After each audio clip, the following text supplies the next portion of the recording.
Hello, sorry, my name's Laura. Welcome to the meetup, and no one's joined for now, but since this meetup is being recorded, what I'm going to do is I will just proceed and I will post it for anybody who would like to watch it afterwards. Okay, sorry, let's just get started. Sorry, today's topic is Andrew Chen's The Cold Start Problem, which is actually a book. So it's a bit different from the usual meetups that I put on here for this club. And what we're going to talk about is we're going to talk about network effects. We're going to talk about the cold start problem, what it actually means. And we're going to talk about how to solve cold start problems. And then we're going to wrap up. It's going to be relatively quick and straightforward. So, yeah. So the reason why I got interested in this book in the first place was I was actually watching a Google Talk with Andrew Chen himself, and he was being interviewed by somebody. It was a Talks with Google type of video, and I just found it really interesting, and then decided to get into the book. And basically, this is one of his more famous creations, is where he looked at the cold start problem, and that is basically what it is. So you start with an idea in business, and then you kind of keep going. There's nothing happening. At some point, you have a tipping point.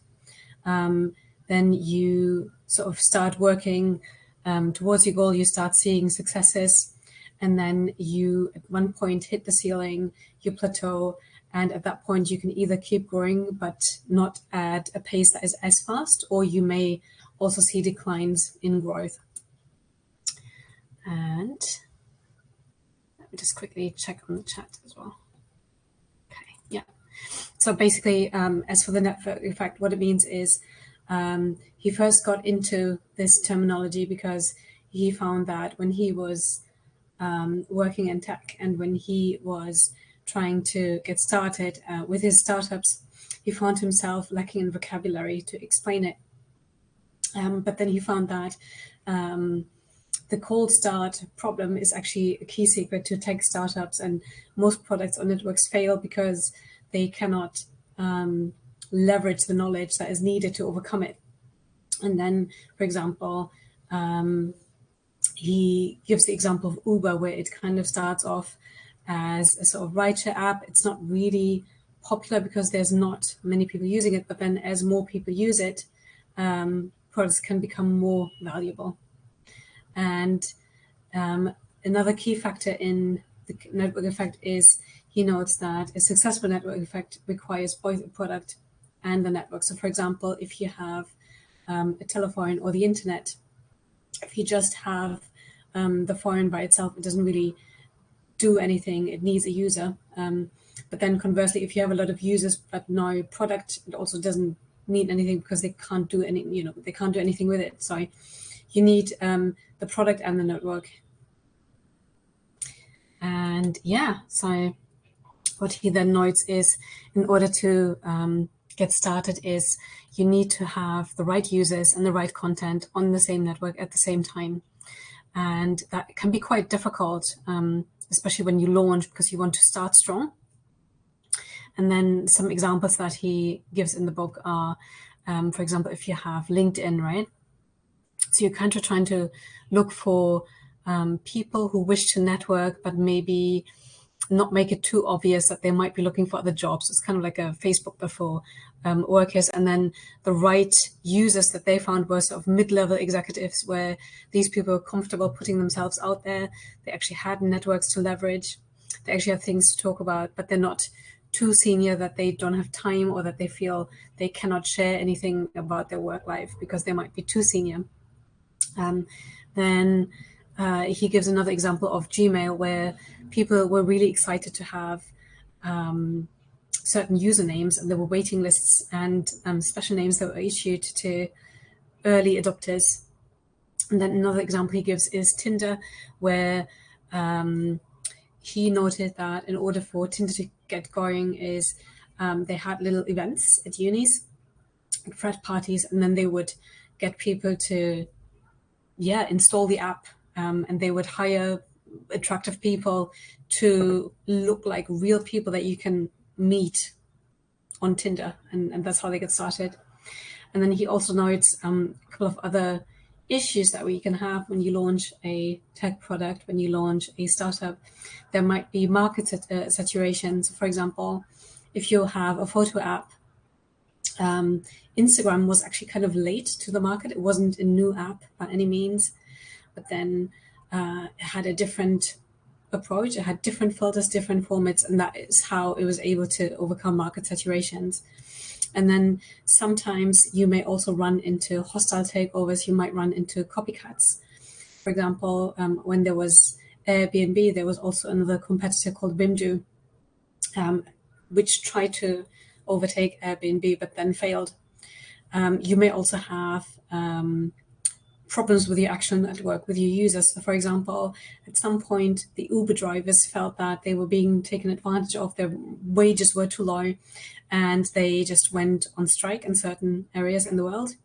And that can also obviously hinder your startup, because in order for your product to keep going, you need to have these users and the providers.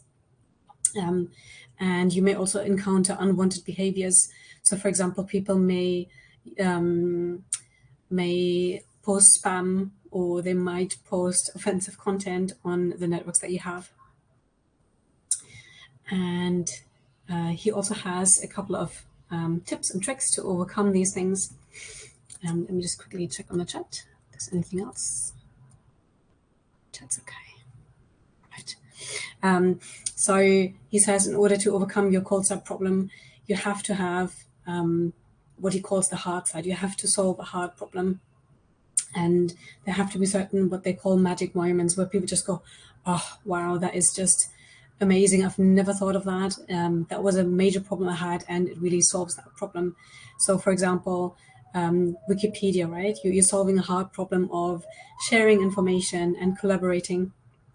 And you cannot find that information in any book because it gets updated all the time, right? It's sort of real-time encyclopedia. Or for example, you have Zoom. So of course, there were a lot of other